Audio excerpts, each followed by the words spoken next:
Hi there, it's Katya from Fit in Mobility, and today we're going to talking about carpal tunnel syndrome. We are going to explain where you may actually happen to have some nerve compression, and we're going to clarify that, what you can actually do to ease your carpal tunnel syndrome. So stay tuned.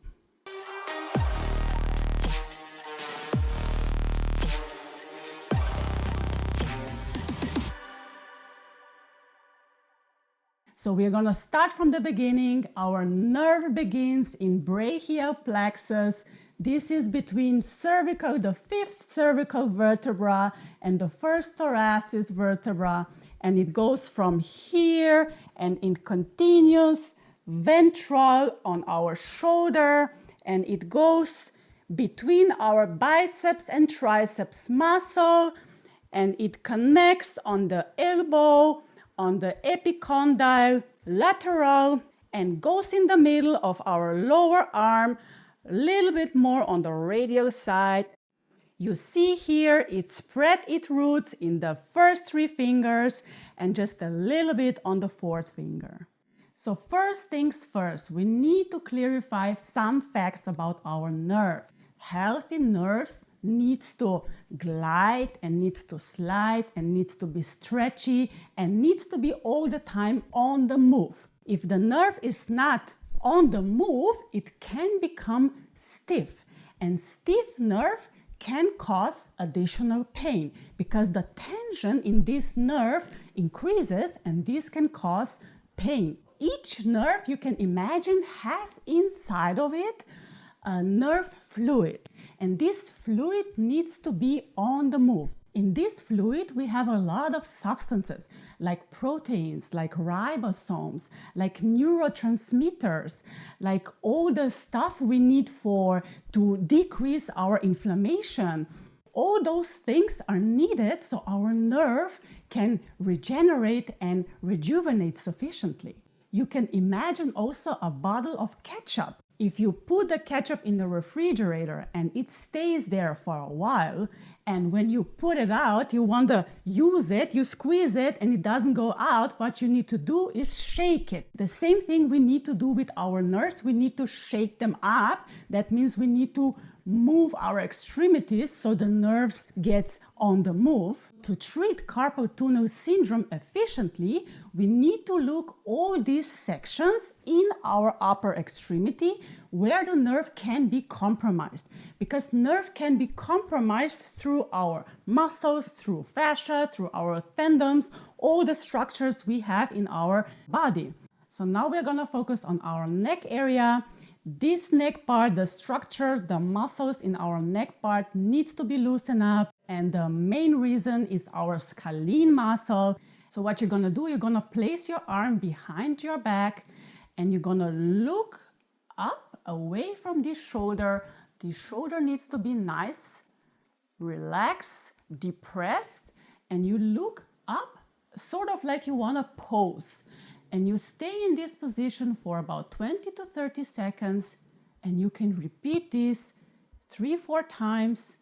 This will give you a nice stretch of your scalene muscle. If you happen to have a foam roller, this will be very useful to additionally stretch your fascia in your neck area. Just put it under your ear and go slowly down towards your shoulder, very slowly.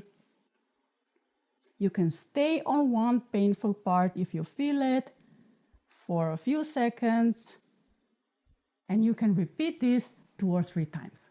We're going to continue with our shoulder area in front, there where the nerve can be compromised through our pectoral muscle. What you need to do to stretch your pectoral muscle is go like this, put your arm like this, abduction, elbow flexion, and you just turn away from this arm, and this will give you a nice stretch.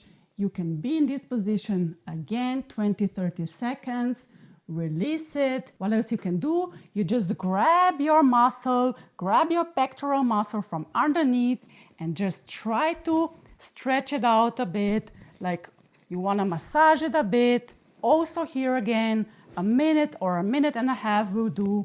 and this will give you a nice additional stretch. In addition to a massage and a stretching exercise, I use a foam ball.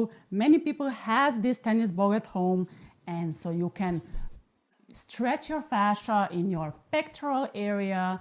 Just go under your clavicle, roll a little bit, roll it out, and you can roll all your pectoral area.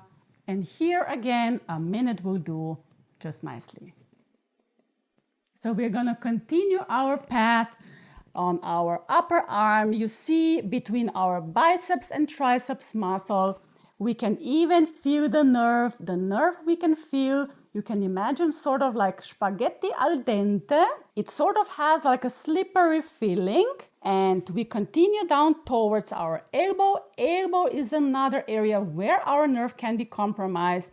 And this is due to our pronator teres, and this muscle goes like here. It can be that the nerve is a little bit impinged here, so you need to stretch this muscle and you need to relax it, and you can also massage it out.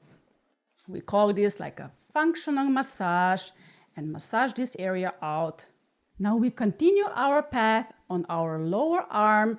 This median nerve goes pretty much in the middle, leans towards radial side. If you put the first and the last finger together, you will see one tendon is popping out. This is a tendon of pollicis longus. On the radial side of this tendon, you can feel the nerve. So what you're gonna do, you're gonna place your finger on your median nerve in your wrist area, stretch your elbow, and you're just gonna go in a dorsal extension with your wrist, and you're gonna do this move for about 10 to 15 times. If this provokes additional pain, then you just flex your elbow and you just continue.